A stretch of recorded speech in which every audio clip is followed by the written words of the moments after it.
Hello everyone, welcome to YouTube channel RPSC bio academy.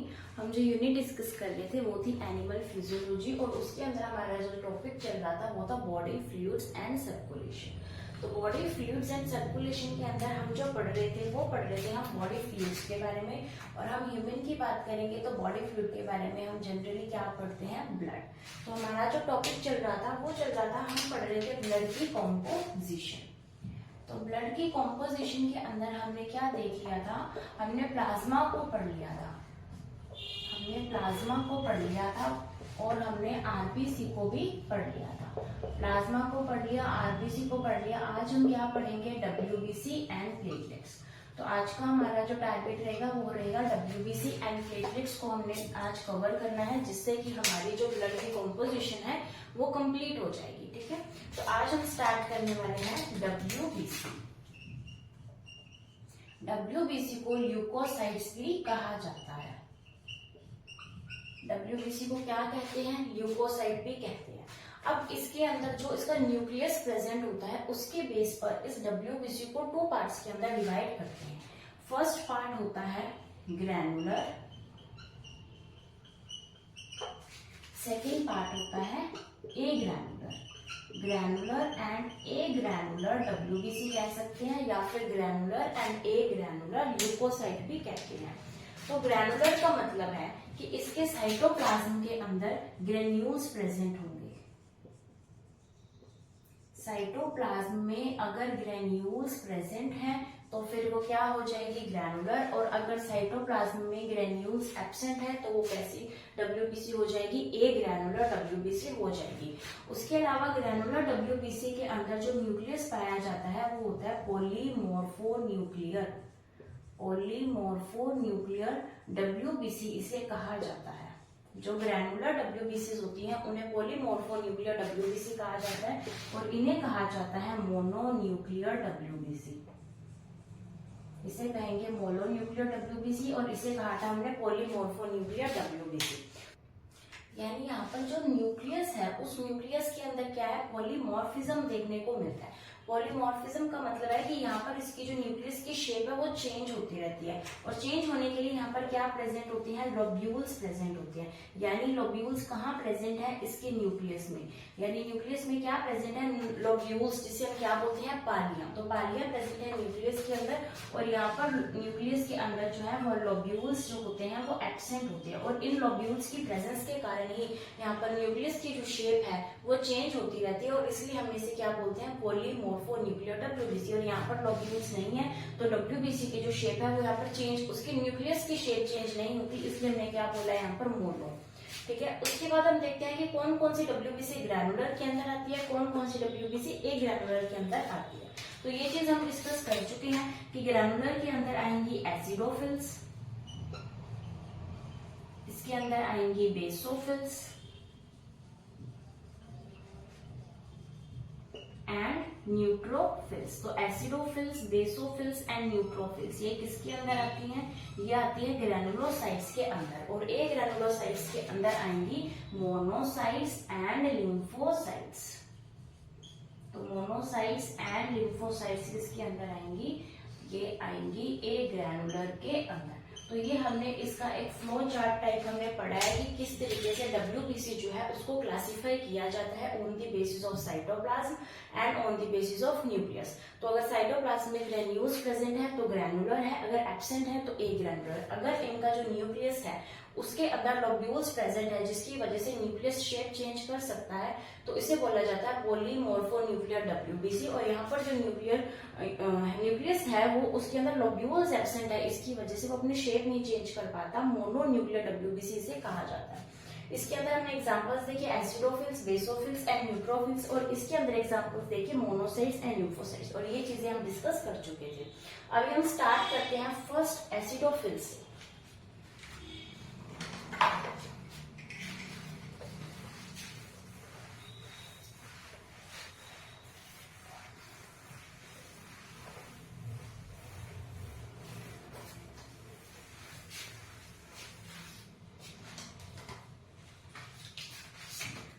First WBC हम start करने वाले हैं वो है एसिडोफिल्स। एसिडोफिल्स को इओसिनोफिल्स के नाम से भी जाना जाता है। एसिडोफिल्स को इओसिनोफिल्स के नाम से भी जाना जाता है। अगर हम इसकी कॉन्सेंट्रेशन देखें तो हम ये कह सकते हैं कि around 2.8% of WBC, of blood नहीं है, ऑफ WBC है, यानी ये पूरे ब्लड का 2.8% नहीं बनाता, ये सिर्फ WBC, यानी यहाँ पर हम WBC को 100% मानकर चलते हैं, तो WBC का 2.8% बनाता है एसिडोफिल्स या फिर इओसिनोफिल्स। अब हमारे सामने यहाँ पर दो वर्ड्स आ रहे हैं, एक तो एसिड आ रहा है और एक इओसिन आ रहा है, तो इसका क्या मतलब है? अगर हम बात करें इन सेल्स की, इन WBC की, तो ये WBC जो है ये स्टेन होती हैं। ये किससे स्टेन हो सकती है? या तो इओसिन डाई से स्टेन हो सकती है, या फिर हम कह सकते हैं एसिडिक डाई से स्टेन हो सकती है। क्या इओसिन एक एसिडिक डाई है? तो बिल्कुल, इओसिन भी एक एसिडिक डाई है। तो ऐसे WBC जो कि एसिडिक डाई या फिर इओसिन डाई से क्या हो सकती हैं? स्टेन हो सकती हैं या फिर अभिरंजित हो सकती हैं। तो ऐसी WBC को एसिडोफिल्स या फिर इओसिनोफिल्स कहा जाता है, इसीलिए इसका नाम क्या पड़ा है? Acidophils and eosinophils. इसके बाद हम क्या पढ़ने वाले हैं? बेसोफिल्स। उसके अंदर यहाँ पर कौन सी डाई आ जाएगी? Basic dye. फिर हम पढ़ेंगे न्यूट्रोफिल्स, वहां पर कौन सी डाई आएगी? वहां पर ऐसी WBC हो जाएंगी जो कि एसिड और बेस दोनों के द्वारा विरंजित होती हैं, दोनों के द्वारा स्टेन होती हैं। तो एसिडोफिल्स एक एसिडिक डाई से स्टेन होगी, जिसका एग्जांपल क्या है? Eosin dye. ठीक है, तो इओसिन डाई से जो स्टेन होने वाली WBC है उन्हें एसिडोफिल्स या फिर इओसिनोफिल्स कहा जाता है। उसके बाद हम देखते हैं कि इनका हमने क्या बात की थी कि न्यूक्लियस जो होता है वो हमेशा चेंज होता रहता है। तो इनका जो न्यूक्लियस है वो रहता है बायलॉब्ड न्यूक्लियस। यहाँ पर जो है लोब्यूल्स प्रेजेंट है, तो यहाँ पर हमें लोब्यूल्स देखने को भी तो मिलेंगी। तो एक ऐसी लोब्यूल्स हैं बाय, यानी बाय का मतलब होता है दो, यानी इनका जो न्यूक्लियस होगा वो कुछ इस तरीके का होगा, जिसके अंदर हमें दो पालियां या फिर दो लोब्यूल्स देखने को मिलेंगे। तो ये इनका बायलॉब्ड न्यूक्लियस किसके अंदर प्रेजेंट होता है? एसिडोफिल्स के अंदर प्रेजेंट होता है। और ये किस चीज के लिए रिस्पॉन्सिबल है? ये रिस्पॉन्सिबल है हमारी बॉडी के अंदर कोई भी पैथोजन का अटैक हो जाए तब ये रिस्पॉन्सिबल होती हैं। या फिर हम कह सकते हैं कि जब हमारी बॉडी के अंदर क्या हो जाए? हे फीवर हो जाए। हे फीवर पोलन ग्रेन से होने वाली एक एलर्जी है जिससे हे फीवर होता है। तो ये हे फीवर होने से, या हम कह सकते हैं टीनियासिस, जो हमने टीनिया सोलियम पढ़ा था, जब उसका रोग हो जाए, वो वाली डिजीज हो जाए टीनिया से, टीनिया सोलियम से होने वाली डिजीज, या फिर एस्कैरियासिस। तो इन सब के अंदर क्या होता है? इन सब के अंदर इसका जो नंबर है वो बढ़ जाता है। किसका नंबर बढ़ जाता है? एसिडोफिल्स या फिर इओसिनोफिल्स का। जब कोई पैथोजन अटैक करे या फिर हे फीवर हो, टीनियासिस हो, एस्कैरियासिस हो, इसके टाइम पर एसिडोफिल्स या फिर इओसिनोफिल्स का नंबर बढ़ जाता है। और ये रिस्पॉन्सिबल है एलर्जीज के लिए भी। मेजरली ये रिस्पॉन्सिबल नहीं है एलर्जी के लिए, लेकिन फिर भी कुछ हद तक ये भी एलर्जी के लिए रिस्पॉन्सिबल देखी जाती है। तो हमने फर्स्ट WBC को पढ़ा, जो जिसका नाम है एसिडोफिल्स या फिर इओसिनोफिल्स। 2.8% ऑफ WBC बना रहा है। ये किससे स्टेन होगा? या तो इओसिन डाई से, जिसका जो कि कैसी डाई है? एक एसिडिक डाई है। न्यूक्लियस कैसा है? बायलॉब्ड न्यूक्लियस है। Pathogen hay fever, taeniasis, ascariasis में एसिडोफिल्स या फिर इओसिनोफिल्स का नंबर बढ़ जाता है। उसके बाद हमने देखा कि एलर्जी के लिए भी ये रिस्पॉन्सिबल देखी जाती है। अभी हम डिस्कस करते हैं हमारी सेकेंड WBC, जिसका नाम है बेसोफिल्स।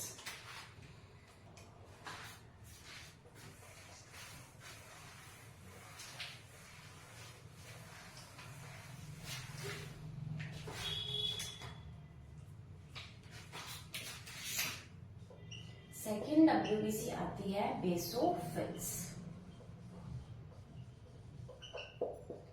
बेसोफिल्स, तो इसकी जो कॉन्सेंट्रेशन है, इसका जो नंबर है वो कितना रहेगा? 0.2% ऑफ ब्लड नहीं, 0.2% ऑफ WBC। यहाँ पर हम WBC को 100% मानकर ये परसेंटेज लिख रहे हैं। तो अगर ये 0.2% है तो हम ये कह सकते हैं कि लेस इन नंबर, यानी सबसे कम नंबर के अंदर कौन सी WBC प्रेजेंट होती है? तो वो है बेसोफिल्स। ठीक है, हमने इसका नाम बेसोफिल्स क्यों दिया? यहाँ पर बेस क्यों आया है हम अभी डिस्कस कर चुके हैं, क्योंकि ये किससे स्टेन होती है? ये स्टेन होगी किसी बेसिक डाई से, किसी बेसिक डाई से स्टेन होगी, जैसे कि हिमेटोजाइलिन। जैसे कि मिथाइलिन ब्लू। तो ये कैसी डाइज हैं? ये बेसिक डाइज हैं। तो इन बेसिक डाइज से अगर कोई WBC अभिरंजित हो जाती है, स्टेन हो जाती है, तो हम उसको क्या बोलेंगे? बेसोफिल्स कहेंगे। कितना परसेंट बना रही है? 0.2% बना रही है WBC का। उसके बाद हम डिस्कस करें बेसोफिल्स के अंदर न्यूक्लियस। हमें पता है कि जब भी हम ग्रैनुलोसाइट्स की बात करेंगे तो हम लोब्यूल्स की बात करेंगे, हम पालियों की बात करेंगे न्यूक्लियस के अंदर। तो इसका जो न्यूक्लियस होता है वो कैसा होता है? एस शेप्ड न्यूक्लियस हमें देखने को मिलता है। एस शेप्ड न्यूक्लियस का क्या मतलब है? कि ये एस शेप्ड न्यूक्लियस है और यहाँ पर हमें क्या देखने को मिलेंगी? पालियां देखने को मिलेंगी। तो ये इनका जो न्यूक्लियस है वो एस शेप्ड न्यूक्लियस हमें देखने को मिलेगा। उसके बाद हम बात करें बेसोफिल्स। बेसोफिल्स का क्या काम है? तो बेसोफिल्स जो है वो स्टिमुलेट करती है मास्ट सेल को। मास्ट सेल एक कनेक्टिव टिश्यू है, तो ये स्टिमुलेट करती है मास्ट सेल को, जो कि क्या रिलीज करता है? मास्ट सेल के कौन कौन सी चीजें रिलीज करता है, हम उसको डिस्कस करें। तो मास्ट सेल सबसे पहले रिलीज करता है सेरोटोनिन, सेकंड नंबर पर रिलीज करेगा हिस्टामिन और थर्ड नंबर पर रिलीज करता है हेपेरिन। तो सेरोटोनिन, हिस्टामिन एंड हेपेरिन, ये तीन चीजें मास्ट सेल के द्वारा रिलीज की जाती हैं। अब ये जो सेरोटोनिन है ये क्या करेगा? ये करेगा कॉन्स्ट्रिक्ट। किसे कॉन्स्ट्रिक्ट? किससे सिकुड़ेगा? तो ये कॉन्स्ट्रिक्ट करेगा ब्लड वेसल को। तो ब्लड वेसल को कॉन्स्ट्रिक्ट करने के अंदर कौन काम आता है? सेरोटोनिन। और हिस्टामिन किसके अंदर काम आता है? ये करेगा डायलेट। किसे डायलेट करेगा? ब्लड वेसल को। यानी ब्लड वेसल को फैलाने का काम, उसको डायलेट करने का काम, उसको चौड़ा करने का काम कौन करेगा? हिस्टामिन करेगा। और उसको सिकुड़ने का काम, उसको कॉन्स्ट्रिक्ट करने का काम कौन करेगा? सेरोटोनिन करेगा। और हेपेरिन जो है ये क्या है? एक एंटीकोएगुलेंट है।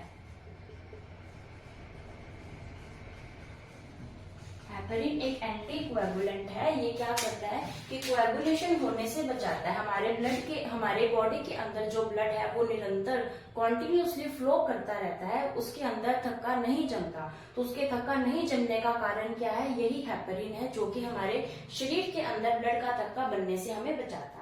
हमने बात की सेरोटोनिन की, ये ब्लड वेसल्स को कॉन्स्ट्रिक्ट करेगा। अगर ये ब्लड वेसल को कॉन्स्ट्रिक्ट करेगा तो हम क्या कह सकते हैं कि ये ब्लड प्रेशर को बढ़ाएगा या फिर घटाएगा? तो ये ब्लड प्रेशर को बढ़ा देगा, यानी हमारे बीपी को बढ़ाने में सेरोटोनिन का भी काम है।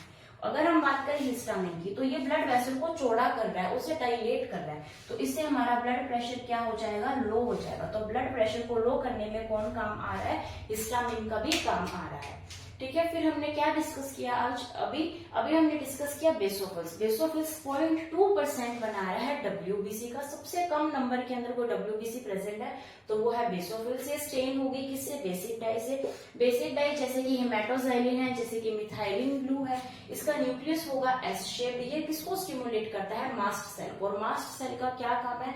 मास्ट सेल के तीन काम है। एक तो ये सेरोटोनिन को रिलीज करेगा, एक ये हिस्टामिन को रिलीज करेगा और एक ये हेपेरिन को रिलीज करेगा। सेरोटोनिन ब्लड वेसल्स को कॉन्स्ट्रिक्ट करेगा, जिससे बीपी बढ़ जाएगा। हिस्टामिन डायलेट करेगा ब्लड वेसल्स को, जिसकी वजह से बीपी कम हो जाएगा। और हेपेरिन एक एंटीकोएगुलेंट की तरह वर्क करता है। तो ये हमने पढ़ा बेसोफिल्स के बारे में।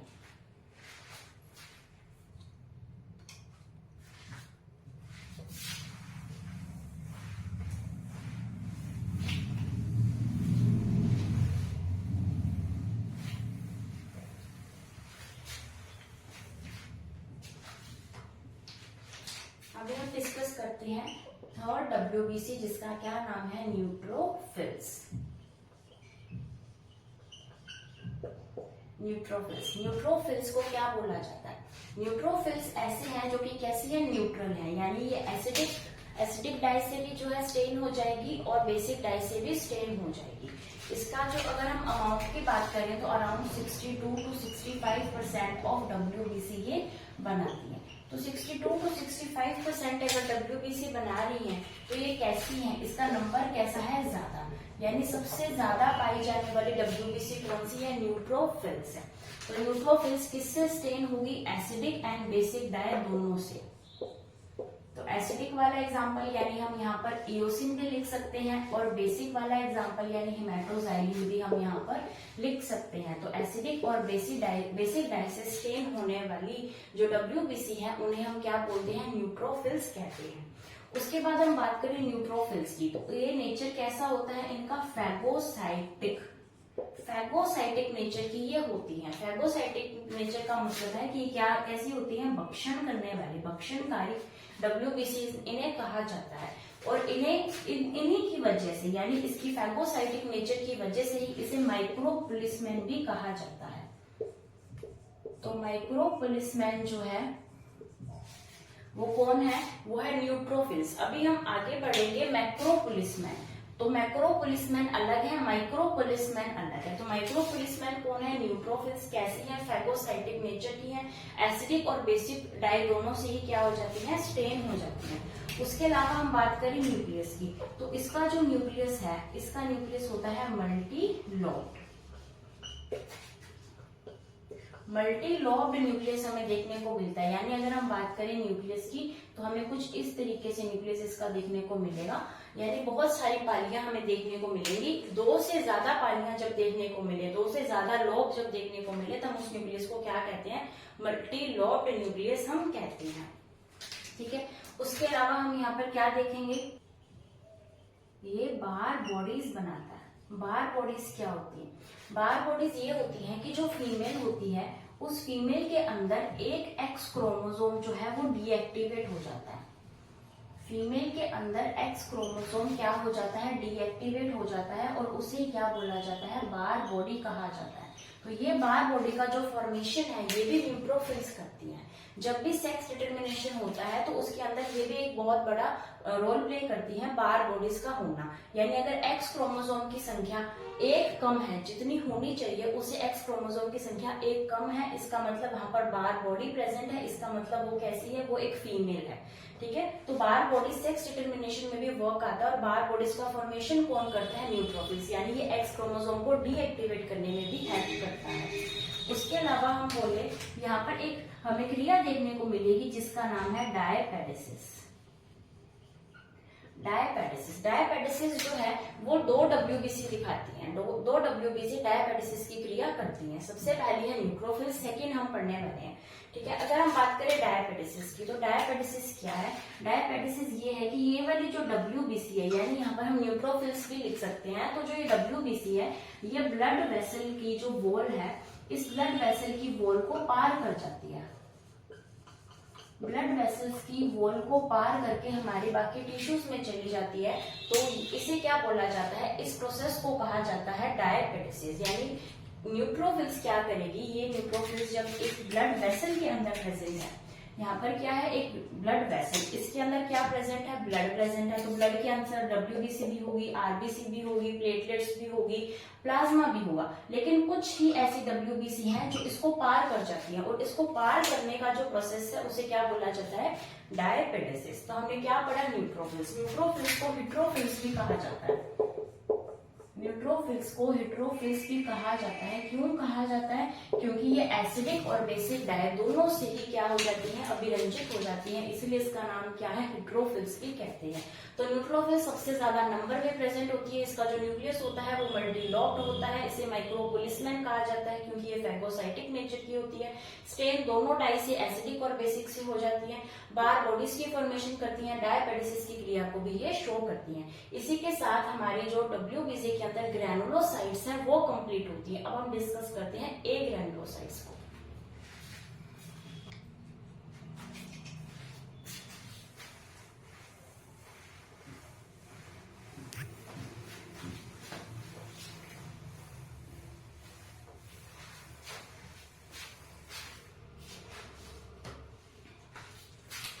अभी हम डिस्कस करते हैं ए ग्रैनुलोसाइट्स को। ए ग्रैनुलोसाइट्स के अंदर हमने 2 पार्ट्स ही पढ़े थे। तो फर्स्ट इसके अंदर आएगी मोनोसाइट्स। सबसे पहले हम किसको पढ़ेंगे, मोनोसाइट्स को पढ़ेंगे। तो मोनोसाइट्स जो है वो कितने % WBC बनाएगी, तो ये बनाती है 6% ऑफ WBC। तो 6% ऑफ डब्ल्यूबीसी बनाती है ये मोनोसाइट्स। हम बात करें मोनोसाइट्स की, तो सबसे ज्यादा लार्ज साइज यानी बिग साइज की कौन सी होती है, मोनोसाइट होती है। तो सबसे बड़ी डब्ल्यूबीसी कौन सी होती है, मोनोसाइट। सबसे ज्यादा कौन सी होती है, न्यूट्रोफिल। सबसे कम कौन सी होती है, बेसोफिल्स।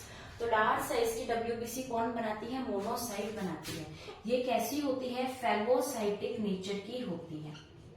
ये भी कौन सा नेचर की होती है, फैगोसाइटिक नेचर की, जो कि कौन थी, न्यूट्रोफिल्स थी।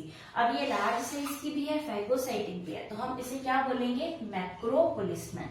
हमने न्यूट्रोफिल्स को क्या बोला था, माइक्रोपोलिसमैन, और इसे क्या बोलेंगे, मैक्रोपोलिसमैन। क्यों, क्योंकि ये साइज में सबसे बड़ी है, इसलिए ये क्या नाम है इसका, मैक्रोपोलिसमैन। ये भी क्या शो करती है, डायापैडेसिस। तो डब्ल्यूबीसी जो है, ये वाली डब्ल्यूबीसी ब्लड वेसल को पार कर जाती है, और इस प्रोसेस को क्या बोला जाता है, डायापैडेसिस, जो कि न्यूट्रोफिल्स भी शो कर रही थी और अब कौन शो कर रही है, मोनोसाइट भी शो कर रही है। सबसे ज्यादा नंबर में प्रेजेंट है, फैगोसाइटिक नेचर की है, इसलिए माइक्रोपोलिसमैन कहा जाता है। डायापैडेसिस को शो करती है। उसके अलावा अगर हम बात करें न्यूक्लियस की, तो इसका जो न्यूक्लियस है वो होता है horse shoe shaped. Horse shoe shaped nucleus इसका होता है, यानी हम इसको बीन शेप्ड भी कह सकते हैं। बीन या फिर किडनी शेप्ड न्यूक्लियस भी कहा जाता है। तो horse shoe shaped, bean shaped, kidney shaped nucleus जो है वो किसके अंदर प्रेजेंट है, मोनोसाइट के अंदर प्रेजेंट है। ठीक है, लेकिन यहाँ पर हमने किसी डाई की बात नहीं की। हमने हमेशा अभी तक 3 हमने डब्ल्यूबीसी पढ़ी है, उसके अंदर हम हमेशा डाई की बात कर रहे थे, एसिडिक डाई से, बेसिक डाई से। लेकिन यहाँ पर हमने डाई की बात नहीं की, स्टेनिंग की बात नहीं की। क्यों नहीं की, क्योंकि यहाँ पर ये कैसी है, ए ग्रैनुलोसाइट्स है, यानी यहाँ पर ग्रेन्यूल्स ही प्रेजेंट नहीं है, तो हम स्टेन किसे करेंगे। तो ग्रेन्यूल्स ही प्रेजेंट नहीं है, इसलिए हम स्टेन ही नहीं कर सकते, इसलिए हमने यहाँ पर किसी भी डाई का यूज नहीं किया, ना ही एसिडिक डाई ना ही बेसिक डाई, क्योंकि ये स्टेन हम इनको नहीं कर सकते। ठीक है, तो हमने क्या देखा, मोनोसाइट्स कितना 6% बना रही है डब्ल्यूबीसी का, लार्ज साइज की है, फैगोसाइटिक है, डायापैडेसिस शो करती है। न्यूक्लियस इनका इंपॉर्टेंट है, कैसा है, हॉर्स शू शेप्ड, बीन या फिर किडनी शेप्ड न्यूक्लियस हमें देखने को मिलता है।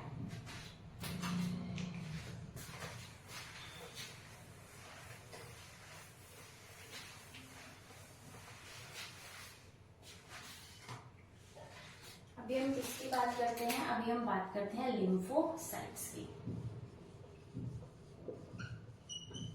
लिम्फोसाइट्स जो है ये कितना परसेंट बना रही है, लिम्फोसाइट्स बनाती हैं 26% ऑफ डब्ल्यूबीसी।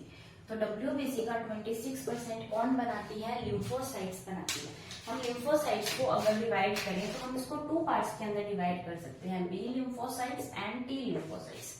तो जो बी लिम्फोसाइट है, इन दोनों में सबसे पहले हम बात करें डिफरेंस क्या है। अगर हम बात करें बी लिम्फोसाइट्स की, तो ये बोन मैरो में बनती हैं, यानी इनका ओरिजिन क्या है, बोन मैरो, और ये मैच्योर भी कहाँ होती हैं, बोन मैरो के अंदर ही मैच्योर हो जाती हैं। तो इनका ओरिजिन एंड मैच्योरेशन जो साइट है वो सेम है। लेकिन जो टी लिम्फोसाइट है, जो टी लिम्फोसाइट है, ये टी लिम्फोसाइट भी बोन मैरो में बनती है। तो ये कहाँ बनेंगी, बोन मैरो के अंदर ही बनेंगी। तो बोन मैरो के अंदर बनती है, लेकिन ये जो है मैच्योर कहाँ होंगी, थाइमस के अंदर मैच्योर होती हैं। तो बोन मैरो में बनती हैं, लेकिन थाइमस के अंदर मैच्योर होती हैं। ऐसी डब्ल्यूबीसी को क्या बोला जाता है, टी लिम्फोसाइट कहा जाता है।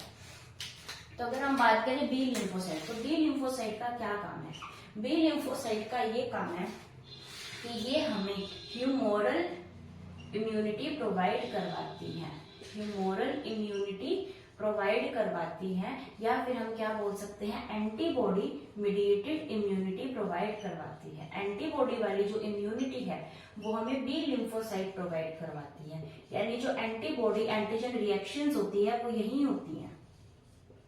एंटीजन एंटीबॉडी रिएक्शन से जो हमें इम्यूनिटी मिलती है, वो इम्यूनिटी कौन प्रोवाइड करवाती है, ये बी लिम्फोसाइट ही प्रोवाइड करवाती है। तो हमने डब्ल्यूबीसी के अंदर कौन सी लिम्फोसाइट देखी, बी लिम्फोसाइट। तो ये जो बी लिम्फोसाइट है ये humoral immunity, antibody immunity provide करवाती है, यानी यहाँ पर एंटीबॉडी की फॉर्मेशन से जो इम्यूनिटी दी जाती है हमारी बॉडी को, वो बी लिम्फोसाइट उसके अंदर हेल्प करता है।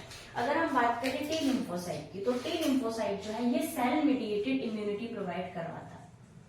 सेल मीडिएटेड इम्यूनिटी, यानी ऐसी इम्यूनिटी जो सेल के द्वारा दी जाती है उसे क्या बोला जाता है, सेल मीडिएटेड इम्यूनिटी कहते हैं। अगर हम बात करें सेल मीडिएटेड इम्यूनिटी, तो हम इसके अंदर टी लिम्फोसाइट को मेजरली हम यहाँ पर 3 पार्ट्स के अंदर डिवाइड करते हैं। यानी यहाँ पर जो टी लिम्फोसाइट है वो भी आगे हमने कितने पार्ट्स में डिवाइड कर दिया, 3 पार्ट्स के अंदर डिवाइड कर दिए। इसे क्या बोला जाता है, इसे बोला जाता है टी हेल्पर सेल, इसे बोला जाता है सी टाइप साइटोटॉक्सिन सेल, और इसे बोला जाता है टी सुप्रेसर सेल। तो 3 टाइप की यहाँ पर जो है लिम्फोसाइट, टी लिम्फोसाइट हमें देखने को मिलती है। तो अगर हम एक ओवरव्यू लें कि इनका क्या क्या काम है। अगर हम बात करें टी एच सेल की यानी फिर टी हेल्पर सेल की, तो टी हेल्पर सेल क्या करता है, टी हेल्पर सेल ये क्या करेगा, स्टिमुलेट करेगा बाकी सेल्स को। कि कौन कौन से सेल को स्टिमुलेट करेगा, T helper cell T cytotoxin cell को स्टिमुलेट करेगा, ये बी लिम्फोसाइट को स्टिमुलेट करेगा, और एक हम पढ़ गए हैं मैक्रोफेज, उसे, उन तीनों को ये क्या करेगा, स्टिमुलेट करेगा। और ये कोई भी फॉरेन पार्टिकल है जिसको हमने क्या करना है, किल करना है, उसको किल करने के अंदर हेल्प करेगा। कैसे हेल्प करेगा, इन सबको स्टिमुलेट करके, क्योंकि ये सब कैसे हैं, ये उसको मार सकते हैं, ये उसको किल कर सकते हैं। क्यों, कौन से, टी साइटोटॉक्सिन, साइटो का मतलब सेल, टॉक्सिन का मतलब उसको पॉइजन से मारना, हार्मफुल है ये। तो ये किसी भी सेल को मारने के लिए सक्षम है। कौन सी, टी सेल। तो टी सेल या फिर साइटोटॉक्सिन सेल जो है, ये किसी भी चीज को मारने के लिए, जो किसी भी सेल है उसको भक्षण करने के लिए, उसको मारने के लिए ये क्या काम में आते हैं। तो इनका काम क्या है, किसी भी सेल को मारना, इसलिए इनको क्या बोला जाता है, टी किलर सेल भी कहा जाता है। तो ये क्या कर रहे हैं, ये डायरेक्टली किसी भी सेल को मार रहे हैं, लेकिन ये क्या कर रहे हैं, ये हेल्प कर रहे हैं, यानी ये इनडायरेक्टली मार रहे हैं। क्योंकि ये किसको स्टिमुलेट करेगा, इसको स्टिमुलेट करेगा कि भाई कोई आ गया है फॉरेन पार्टिकल, हमने क्या करना है, उस सेल को क्या कर देना है, किल कर देना है। तो ये इनडायरेक्टली हेल्प कर रहा है, इसलिए क्या नाम है, हेल्पर। ये डायरेक्टली किल कर रहा है, इसलिए किलर या फिर साइटोटॉक्सिन। उसके बाद आता है T suppressor. T suppressor cell क्या करता है कि हमारी बॉडी के अंदर बहुत सारी हेल्दी सेल्स भी तो हैं, तो मेनली हमारी बॉडी में सारी हेल्दी सेल्स होती हैं। तो उन सेल्स के अंदर जो है, उन सेल्स के अगेंस्ट जो है, ये टी सेल या टी किलर सेल ना बन जाए, ताकि ऑटो इम्यून डिजीज ना हो पाए, उन सबको रोकने के लिए, उन टी सेल को सुप्रेस करने के लिए टी सुप्रेसर हमारी बॉडी में रिलीज किया जाता है। तो इसका क्या काम है, ऑटो इम्यून डिजीजेस को रोकना। ऐसी डिजीजेस जब हमारे बॉडी के अंदर, हमारे सेल्स के अगेंस्ट ही जब हमारी बॉडी चली जाती है, हमें खुद को नष्ट करने की कोशिश करती है, तो उसे बोला जाता है ऑटो इम्यून डिसऑर्डर। और उनको रोकने के लिए टी सुप्रेसर सेल जो है वो रिलीज किए जाते हैं।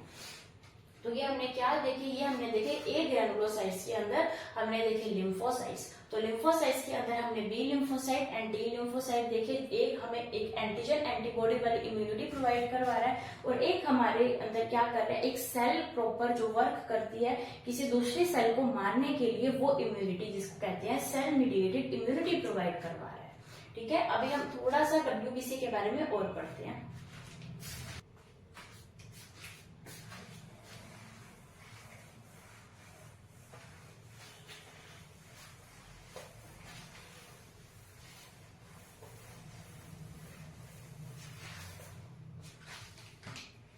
तो हमने आज अभी क्या डिस्कस किया, हमने अभी डिस्कस किया डब्ल्यूबीसी के बारे में। तो डब्ल्यूबीसी कैसी होती है, अगर हम बात करें डब्ल्यूबीसी, तो डब्ल्यूबीसी एक पुलिस मैन की तरह वर्क करती है, या फिर हम क्या कह सकते हैं, एक सैनिक की तरह वर्क करती है।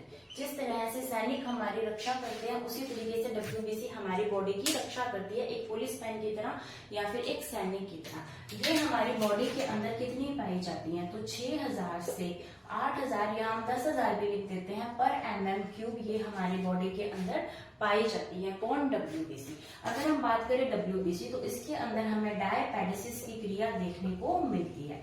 फिर हम बात करें डब्ल्यूबीसी के अंदर और कौन सी चीज हमें देखने को मिलती है, तो ये जो डब्ल्यूबीसी होती हैं, ये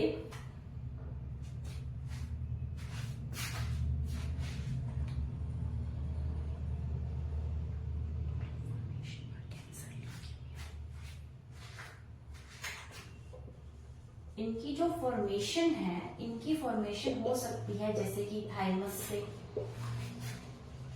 जैसे कि लीवर से, जैसे कि पेयर्स पैचेस से।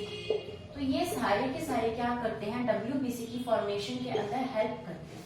ठीक है। उसके अलावा हम बात करें WBC की कमी से या अधिकता से एक कैंसर हो जाता है जिसे हम क्या बोलते हैं, ब्लड कैंसर। और उस ब्लड कैंसर को क्या कहा जाता है, ल्यूकीमिया कहा जाता है। तो ब्लड कैंसर को ल्यूकीमिया कहा जाता है, वो WBC के नंबर के बढ़ने की वजह से होता है। ठीक है, तो इसके साथ ही हमारी जो WBC है वो खत्म होती है।